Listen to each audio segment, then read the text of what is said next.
Adatlyň habarçylarynyň söýlerine görä Aşgabatyň eteginde paýtagta barýan awtolog ýollarynda polisiýanyň gözegçiligi ýokurlandyryldy. Şol birakdyň özünde de howpsuzlyk çäreleriniň güýçlendirilýän wagtynda ýollarda temperaturany ölçemek üçin lukmançylyk nokatlary ýok edildi. Aşgabatyň giýrelgelerinde awtologlary saklap barlap başladylar we uzakdaky ýerlerde kaka ýaşlyk bäherden we göktepe ýaly nokatlarda awtologlary saklaýarlar, ýolagçylaryň atlaryny we ulaq maglumatlaryny ýazyp alýarlar diýip Aşgabatdaky habarçymyz 21 sentýabrda gürrüň berdi. Habarçymyz polisiýa barlyklarynyň güýçlendirilýänligi barada ýekşenbe güni birnäçe çeşmeden ma'lum bolandygyny aýtdy.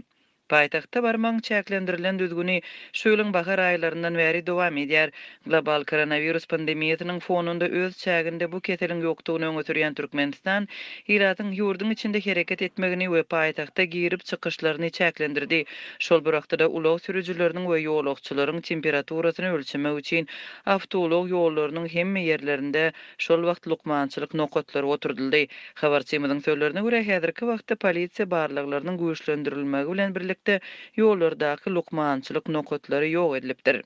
Şol birakdyň özünde de lukmançylyk gözegçilik nokatlary ähli uğurlardan aýryldy. Indi olar ýok we hiç kim temperaturany ölçemeýär diýip habarçymyz belliýär. Geçen hepde paýtagtyň içinde we vilayet merkezlerinde gözegçiligiň güýçlendirilýänligi barada habar berilipdi. Aşgabatyň polisiýasy paýtagtda ýaşaýanlaryň dokumentlerini barlady we vilayetlerden baranlary gözledi. Mary vilayetinde polisiýa işgärleriniň köçelerdäki sany epeslerdi. Bayramaly şäherinde ýyl içindäki gürrüňleri diňleýän taksi sürüjileri bolup şähere aýlanýan howpsuzlyk işgärleri peýda boldy. Mary Bayramaly gara ýolundaky polisiýa postlarynda geçip barýan awtologlar köpçülikleýin surata düşürildi. Türkmenistanda howpsuzlyk çäreleriniň işçiňleşdirilmeginiň resmi sebäpleri belli däl.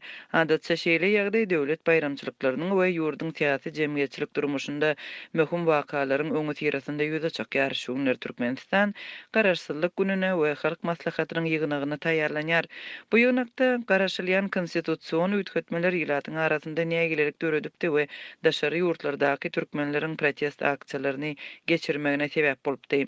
Adatlyň Aşgabatdaky habarçylary häzir öňki ýyllardan tapawutlylykda garaşsyzlyk gününiň öňe tirasynda ýylatyň mezuri gatnaşmagyndaky köpçüliklerin repetisiýalaryň ýokdugyny habar berýärler. Elbetde raýatlar hökümet işgärleri we talipler üçin repetisiýalaryň bolmazlygy durmuşy has aňsatlaşdyrdy. Elbetde pandemiýa sebäpli halk üçin ýüze çykan ähli kynçylyklar bilen bilelikde maşyklar hem geçirilse bu psihikany hasam gynandyrýan bir faktor bolar. Şäherde ulag dıkmışıkları yok, köçeler petiklenmeýär, köçelerde ýöri teşikli we ellerinde maşyklaryň dowamında oturma üçin niýetlenýän oturguşlary götürüp barýan köp sanly okuwçy görnen ok. Ýöne bu diňe ýagdaýyň görünýän bölegidir. Şol adamlaryň şahsy wagtyny bir elinden almaýarlar ýoksa köpçülik maşyklara sürüljegine gorky bilen garaşypdy diýip Aşgabatdaky habarçymyz 21 sentýabrda habar berdi. Onuň söýlerine görä, häzir repetisiýalar diňe harbiýler we harby okuw jaýlarynyň studentlary üçin geçirilýär. Şol bir wagtda şu ýyl ýurdun esasy döwlet bayramçylygynyň öňe tirasynda ozalky ýyllardan üýtgemän galan ýagdaýlaryň biri öýsüz haýwanlary ýok etmekdir. Aşgabatdan haýwanlary goraýjylaryň habar bermegine görä soňky günlerde itleriň we pişikleriň awlanmagy ýene-de bad alypdyr. Pişikler üçin zäherlenen kalbasa taşlanýar. Bu öý itleriniň saklanýan jaýlarynyň giýrelgelerine hem ziňilýär. 11-nji trapçada ölen pişikleri ýem köp. Dip Aşgabatly haýwanlary goraýjy aktivist 22 sentýabrda Adatlyk radiosyna habar berdi. Ýurdun ýolbaşçylary her ýyl öz gol astyndakylara garaşsyzlyk gününi iň ýokary guramaçylyk derejesinde dabaraly geçirmegi tapşyryp gelýärler.